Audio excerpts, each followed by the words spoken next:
अस्सलाम वालेकुम, मैं हूं दिल इम्तियाज़ और आप देख रहे हैं तख्ती online.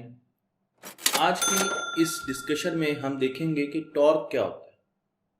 Torque turning effect of a force होता है। आपको समझाने के लिए मैं आपको ये एक सीसा दिखा रहा हूँ जिसके ऊपर बच्चे खेलते हैं, लेकिन इस सीसा को आप एक हेलीकॉप्टर का पर समझें या एक जहाज के सामने लगा हुआ पर समझें जो घूमता है।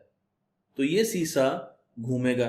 अगर मैं फोर्स इस तरफ से लगाऊंगा तो ये सीसा क्लॉकवाइज घूमेगा, लेकिन अगर फोर्स मैं ऑपोजिट डायरेक्शन से लगाऊंगा तो ये सीसा या फैन एंटी क्लॉकवाइज घूमेगा। इसका मतलब ये है कि फोर्स इसको रोटेट करवा रही है, एप्लीकेशन ऑफ फोर्स इसको रोटेट करवा रही है और ये एप्लीकेशन ऑफ फोर्स इसको एक एक्सिस के अलोंग रोटेशन दे रही है। तो ये इसका एक्सिस है, एक्सिस ऑफ रोटेशन, जिसके गिर्द ये घूम रहा है। अगर यही फोर्स मैं तिरछी लगाऊं, मैं हॉरिजेंटली लगाऊं, यहां पर लगाऊं, तो ये मूव नहीं करेगा। लेकिन अगर ये फोर्स मैं ऊपर से लगाऊं तो ये मूव करेगा। इसका मतलब ये है कि हर तरफ से लगाई हुई फोर्स इसको रोटेट नहीं करवा सकती, बल्कि कुछ खास डायरेक्शन से जो फोर्स लगाई जाती है वही इसको रोटेट करवा सकती है, इसमें टॉर्क प्रोड्यूस करवा सकती है। Torque turning effect of a force होता है। इस सिमुलेशन में, जो कि फेट सिमुलेशन कहलाती है, फ्री सिमुलेशन है, इंटरनेट पर अवेलेबल है, आप इसको यूज कर सकते हैं अपने स्कूल और कॉलेज में। इसमें हम देखेंगे कि हम टॉर्क कैसे प्रोड्यूस कर सकते हैं और टॉर्क को बैलेंस करके इक्विलिब्रियम कैसे प्रोड्यूस कर सकते हैं। तो सबसे पहले हम देखते हैं कि जब हम इस सिलेंडर को इसके ऊपर रखेंगे तो ये फैन क्लॉकवाइज घूमने की कोशिश करेगा। देखा आपने, इस सिलेंडर का मास 5 kg है और इस सिलेंडर का जो वेट है वो होगा mg। तो mg में ग्रेविटी, अगर मैं एक सिलेंडर इस तरफ रखता हूं और एक सिलेंडर उतने ही मास का इस तरफ रखता हूं, तो दोनों तरफ ग्रेविटी तो एक जैसी है, इसलिए ग्रेविटी एक दूसरे को कैंसिल कर देगी। तो आसानी के लिए हम सिर्फ मास को कंसीडर करेंगे, तो इसका मास और इसका मास। और टॉर्क क्या है? टॉर्क का फॉर्मूला मैं आपको दिखा रहा हूं। टॉर्क होता है इसका mass multiplied by Axis of rotation से इसका डिस्टेंस। मैं यहां पर एक मार्कर लगा रहा हूं, तो आप देख सकते हैं कि ये एक्सिस ऑफ रोटेशन है सेंटर में, और इसका डिस्टेंस कितना है एक्सिस ऑफ रोटेशन से? 8। तो 8 आर हुआ और इसका मास है 5 kg। तो 5 को मल्टीप्लाई करेंगे 8 से तो हमारे पास टॉर्क की वैल्यू 40 है। और इस टॉर्क की डायरेक्शन जो ये घुमाएगा वो होगी क्लॉकवाइज। इसका मतलब ये है कि टॉर्क डायरेक्शन भी रखता है, इसलिए टॉर्क एक वेक्टर क्वांटिटी है। अगर आप इस तरफ टॉर्क कैलकुलेट करें तो मास इसका 5 kg है और ये जो डिस्टेंस है from the axis of rotation ये है 8, तो इसका टॉर्क भी 40 है। और 40 टॉर्क इस तरफ है, 40 टॉर्क इस तरफ है। ये टॉर्क क्लॉकवाइज घुमाने की कोशिश कर रहा है इस फैन को, ये टॉर्क एंटी क्लॉकवाइज घुमाने की कोशिश कर रहा है, इसलिए दोनों इक्विलिब्रियम में है और फैन मूव नहीं कर रहा। अगर मैं इसको थोड़ा सा आगे ले जाऊं, अब आप देखिएगा क्या हुआ कि फैन एंटी क्लॉकवाइज घूमना शुरू कर रहा है।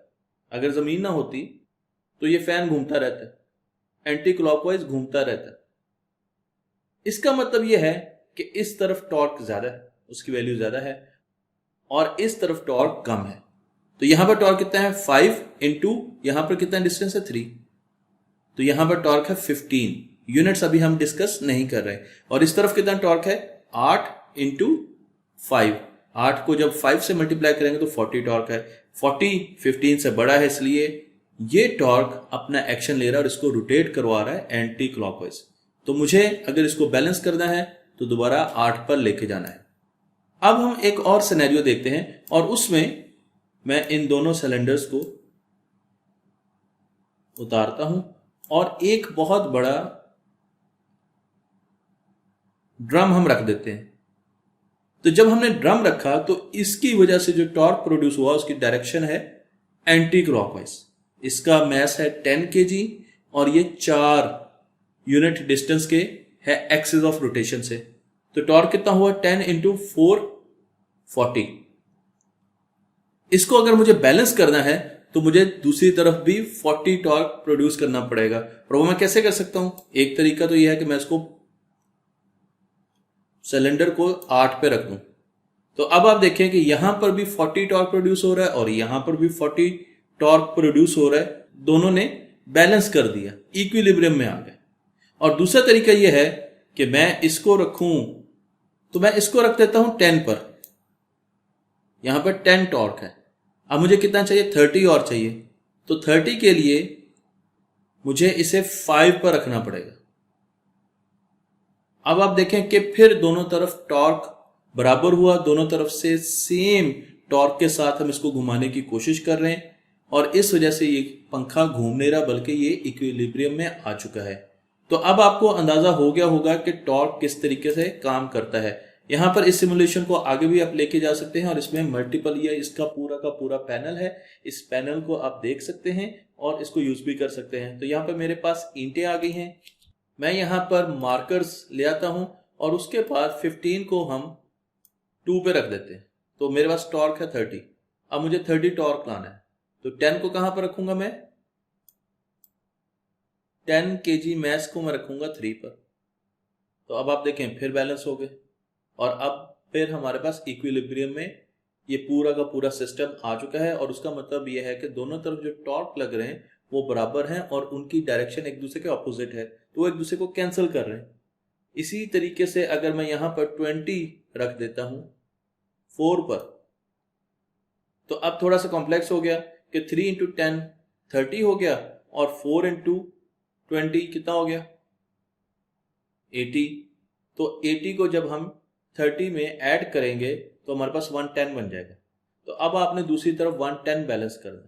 हो सकता है ये बैलेंस ना हो क्योंकि हमारे पास कम ऑप्शंस हैं, लेकिन ये आपकी असाइनमेंट है कि आपने किस तरीके से इसे बैलेंस करवाना है। मैं कोशिश करता हूं, लेकिन मैं हिट एंड ट्रायल मेथड से कोशिश कर रहा हूं। और अब आप देखें, अब यहां पर देखें क्या हुआ? 4 इंटू 20 कितना हो गया?